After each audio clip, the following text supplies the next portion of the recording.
नमस्कार दोस्तों, मैं Vipul income tax law update में आपका स्वागत करता हूं। दोस्तों 31 दिसंबर last date of the filing of the ITR for the individual और tax payer who is not covered under the audit. तो क्या होगा अगर 31 दिसंबर को डेट एक्सटेंड नहीं होता है, तो क्या कॉन्सिक्वेंसेस क्या आएंगे अगर हम आईटीआर ड्यू डेट पर फाइल नहीं करते हैं।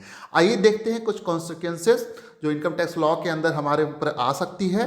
सबसे पहला कॉन्सिक्वेंसेस ये है कि जो हम अगर 31 दिसंबर को मिस करेंगे तो नेक्स्ट रिटर्न जो है, अगर हम रिवाइज बिलेटेड रिटर्न अगर हम फाइल करते हैं तो 31 मार्च 2022 तक फाइल कर सकते हैं, लेकिन उस केस में हमें पेनल्टी देनी होती है। तो ये एक सेक्शन है इनकम टैक्स लॉ के अंदर 234F, जिसके अंदर हम मैक्सिमम पेनल्टी जो है 5000 तक हम पर लायबल होगा। तो ये जो पहले था जो 10,000 था, इसको लास्ट ईयर इसको रिड्यूस करके 5,000 कर दिया गया है। और ये अगर हम 31 दिसंबर अगर मिस करते हैं तो 1 जनवरी 2022 to 31 मार्च 2022 तक अगर हम फाइल करते हैं और टोटल इनकम हमारा अप टू 5 लाख है तो 1,000 की हमें पेनल्टी देनी पड़ेगी। और अगर हमारी टोटल इनकम 5 लाख से ऊपर है तो 5,000 की पेनल्टी देनी पड़ेगी। दूसरा, reduce time for revising your return.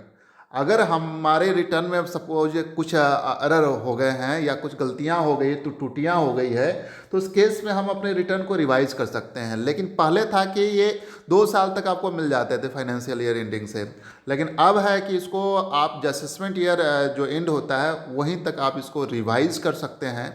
तो चूँकि फाइनेंशियल ईयर 2020-21 का रिटर्न जा रहा है relevant to the assessment year 21-22, तो इसका लास्ट ड्यू डेट जो रिवाइज करने का रिटर्न का है वो 31 मार्च 2022 है।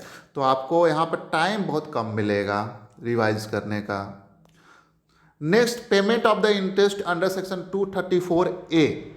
तो एक इम्प्लीकेशन ये भी है कि अगर आपका कोई टैक्स ड्यूज है और अगर आप उसको ड्यू डेट पर फाइल नहीं करते हैं तो आपको इस केस में 1% फॉर एवरी मंथ या पार्ट ऑफ द मंथ उस ड्यू टैक्स पे आपको टैक्स देना पड़ेगा। ये सेक्शन 234A के अंदर है। नेक्स्ट कॉन्सिक्वेंसेस है, carry forward of the losses is not permitted.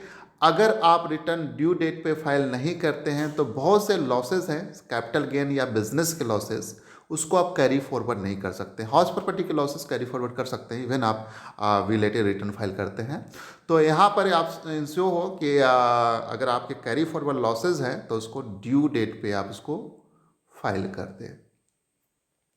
Next, delay in receiving refund and interest on refund amount.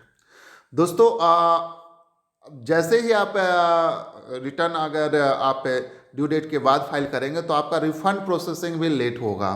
तो इसके लिए ज़रूरी है कि आप रिफ़ंड अगर है तो आप ड्यू डेट पे फाइल करें।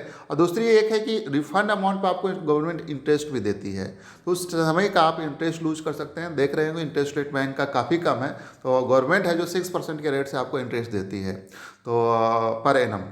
तो यहाँ पर आप ड्यू डेट पर अगर फाइल कर देंगे तो आपका रिफ़ंड भी जल्दी प्रोसेस होगा और उस पर इंटरेस्ट भी आपको मिलेगा उस टाइम का। Thank you so much for watching this update. तो यहाँ पर हमने 5 कॉन्सिक्वेंसेस देखे। अगर हम late filing of the return करते हैं, आफ्टर ड्यू डेट करते हैं। पहला, penalty for late filing under 234F, जहाँ पर मैक्सिमम आपको 5,000 की पेनल्टी लगेगी।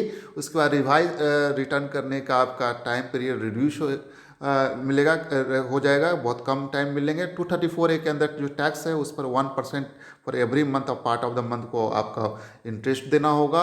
और carry forward of loss with capital gain या बिजनेस का लॉस, उसको कैरी फॉरवर्ड आप नहीं कर सकते हैं। सब्सिक्वेंट ईयर में उसको जाकर सेट ऑफ नहीं कर पाएंगे आप।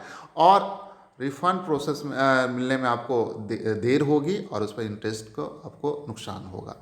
Thank you so much for watching this update.